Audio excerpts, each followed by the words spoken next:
So welcome to day 3 of the Scaling Mini Course. And today we're going to talk about financial infrastructure. And before you go, oh my God, this is going to be dense. Let me tell you that, well, first of all, it will not. I'll make sure that doesn't happen. But also, let me tell you how important it is to get your financial infrastructure dialed in if you're really serious about scaling your company. So if you remember, we talked about the 4 core pillars of scalable growth. And we first started with vision and mindset. So that's what we discussed yesterday. So today we're going to move on to financial infrastructure, and then we're going to talk about strategy and execution, and then we're going to talk about intelligent leverage. And so there's a reason why we structure these pillars in the way we did, in the order that we did. And it is because you need to have financial clarity to be able to grow your company. So without a solid financial infrastructure and financial clarity, growth is going to become difficult and it's going to become risky because growth sucks cash. So the way to think about this is that scaling isn't just about growing the top line. You got to think about it as building a new company inside the company that you are running today. So that means you're going to make investments in systems. You're going to revamp your offers. You're going to maybe add a new member of the team or several new members of the team. And you're going to make a series of investments. And to do all of that, you're going to need cash. So you need to feel confident that you're going to have cash in your company to be able to pay for these things. Otherwise, you're going to second guess yourself. You're going to stall. You're going to procrastinate. And in your subconscious mind, you're going to be telling yourself all these stories why it is unsafe to grow your company. And this only happens because you have no confidence in your own numbers. There are 3 things that you should master when it comes to financial systems. The first one is the ability to predict your cash flows. Typically, what we do is we put in a 13-week cash flow forecast. If you don't know what that is, I mean, it's just basically what the description is. It's just being able to predict what your cash flows are going to be week by week for 13 weeks out, and you do it on a rolling basis. Why do you do that? Because you want to get into the habit of predicting what revenues are going to come, what expenses are going to be needed, and then it'll just give you more awareness of what's happening in the operations, because that's really where, when you look at your cash, that's really the ultimate source of truth. So the next one, I will say unit economics. And this is just really knowing your cost of client acquisition, your payback for any investments that you make, and your profitability by each of your product lines. So if you don't know if one of the product lines or one of the services that you're offering is making you money, and how much money is it making, and how many resources you are putting behind it to grow it, and whether it's going to be able to, even if you grow in, it's going to be able to be profitable. If you don't know the answer to that, then you may be barking at the wrong tree. So this is why you need to know unit economics. And then finally, you need to have a capital allocation framework. Not all investments are created equal. Investing in marketing is not the same as investing in hiring a new resource. Is not the same as investing in a system, and it's not the same as investing in yourself, okay, or just a new building. These are all different things, and you need to be able to be absolutely clear what is the way in which you're going to prioritize and allocate funding for those investments. And you got to think of every decision that you're making day by day as an investment. So that's another sort of a mindset shift that I would invite you to reflect on. And then there's this concept of keeping your books investor ready. And really what that means is just having books that are in compliance with accounting rules, that they're clean, that they're reconciled on a monthly basis frequently, that you have all the revenue recognition practices in place, and that you have a financial and cash projection, like we talked about, based on historical data, but also on data that you're able to project, whether you do it in Excel, using a system, it doesn't matter.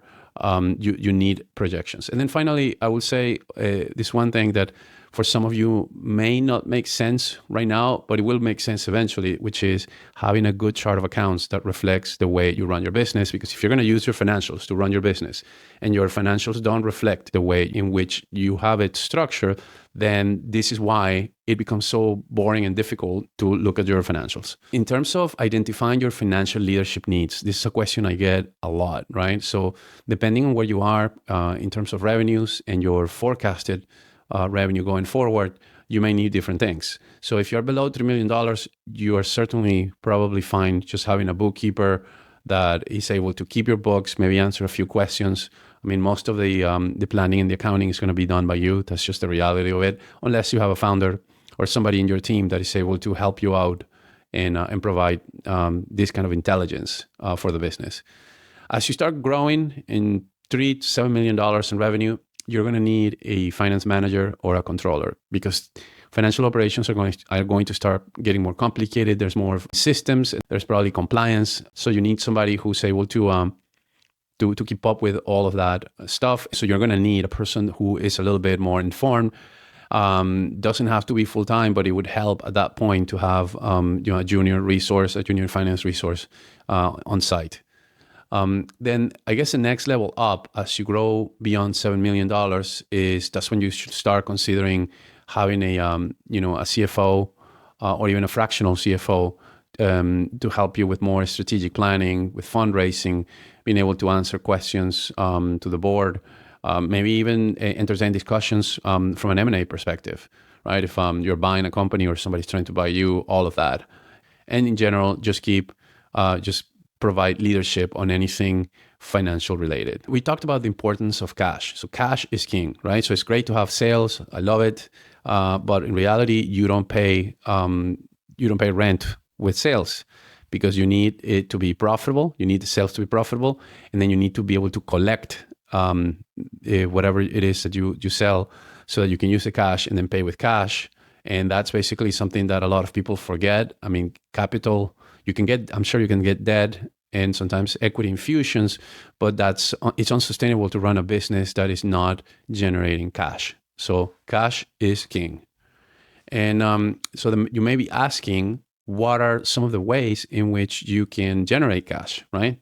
So there are some obvious ones, which is through revenues, accelerating your revenues. So increasing price or volume, right? And most founders are focused on increasing sales volume, and they try to avoid increasing price because they're scared that business is going to go away, et cetera, et cetera. And that's really showing you something about your mindset and about your understanding of what you're building, right? So I guess the next strategy would be reducing costs, which is variable costs, or expenses, which I'm going to call overhead, right? Everything that is not variable cost. And then there's this other bucket, which is kind of like the mystery bucket, up to working capital. And this is the one piece where founders know less about. They're not as comfortable because it's a little bit more, in a way, it's a little bit more conceptual, but it's really accounts receivables, being able to collect in time. Inventory, that one is a little easier. You understand how much inventory you have, and then accounts payable. This is where I want to introduce a really important concept called the cash conversion cycle. Okay, so the cash conversion cycle is basically the time that it takes for any dollar that you put into the business. How long does it take it to make it back into your bank account or your pockets, right?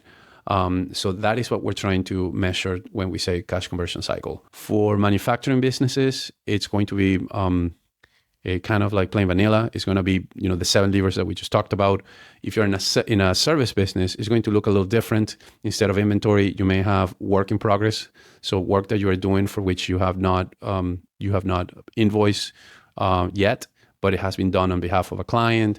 Or it may be, in some cases, depending on your business, it may be sort of the marketing spend that you put into the business in order to acquire clients. It may be different things. So this needs to be customized for your business. So if I ask you if 1 + 1 + 1 is equal to 19%, what would you say? You probably would say that I'm kind of wacky, right? That I'm crazy. But in reality, this is what I'm trying to illustrate here is that there's a tool called the Power of One. And this tool, the Power of One, as you can see in this exercise I'm showing you here, if you take a company with a very simple P&L, sales of $10 million, and then if you grow their revenues, if you increase price, say, for example, by 1%, reduce cost of goods sold by 1%, and reduce overhead by 1%, that basically is equivalent to $190,000, which is 19%. So 1 plus 1 plus 1 is 19%. So what we're trying to say is that it is very important that we understand what is the sensitivity of each of the 7 cash levers in our business, for us to be able to take action into the ones that are going to drive the most cash and possibly profits. So for example, in this case that I'm showing you right now, price and direct costs seem to be the most impactful levers, right? So even increasing volume by 10% is not going to have the same effect than increasing price by 1%. And how does that happen? It happens because what we're not seeing here is that probably your working capital is actually pretty big. You have a big working capital. So every incremental sale that you make, okay, it means that you have to get more inventory, have more variable costs related to it, and therefore it eats up on your ability to generate cash when you are basically making a straight sale. So understanding your cash conversion cycle is super important, but it is probably equally as important to be able to have forward-looking dashboards and KPIs that you can use to predict what is coming. So for example, like we talked about, a 13-week cash flow forecast, super important. You need to know what cash looks like for the next 3 months. You can also do financial projections depending on the amount of resources that you have. This may be something that you do on a quarterly basis. It's probably good enough for most companies. But you need early warning systems and metrics to be able to understand what's happening in your business. And then obviously using technology as much as we can in order to automate that process so that we don't have to spend the team's time into producing those dashboards and maintaining those dashboards and reports. This is why automation and AI is so important, even for the finance organization, or especially for the finance organization. So in summary, building your financial infrastructure is absolutely important. There's these 3 figures that I like to share with some of my clients. The first one is that for those companies that fail, 80% of the failures are attributed to poor cash management. So having a good cash management system and process is absolutely essential for your success. If you have investor-ready financials, the valuation of your company improves, and your margins tend to be better than your competitors if you have good financials and you are more aware and you use your financials to run your business. So finally, just a reminder that we have to make sure that when we are creating dashboards and then we're putting KPIs, all of the metrics need to be tied to the strategy. If they're not, then we're missing out, right? I mean, they have to be able to inform the strategy. They have to be able to guide us. The key is connecting them within your systems, within your reporting systems, and having owners for each of those metrics so that we can continuously have accountability and be able to take action as soon as possible. So with that, I just wanted to wrap up the conversation on finance. It's all about scaling with precision and confidence. And the confidence is very important because it's going to help you. It's going to give you the safety that you need. It's going to make you feel comfortable and confident to make the investment decisions for scaling your business. So that's why we want to make sure that we have the right bookkeepers that keep investor-ready books. That's why you want to have the right talent when you grow a little bigger, whether that's a finance manager, controllers, or CFO. That's why you want to make sure that you tie your metrics to your strategy and install forward-looking dashboards and KPIs, and that you understand your cash conversion cycle thoroughly, okay? So there's an action for you to take today, which is to download and complete the financial clarity exercise. Please take a moment, do that. It is really quick. It should take no more than 5-10 minutes. And I just wanted to congratulate you for sitting through this lecture. Hopefully it was light. Hopefully it was educational. And I hope that you make it for tomorrow's session, which is going to be absolutely interesting in strategy and execution. And I just want to remind you that life is good.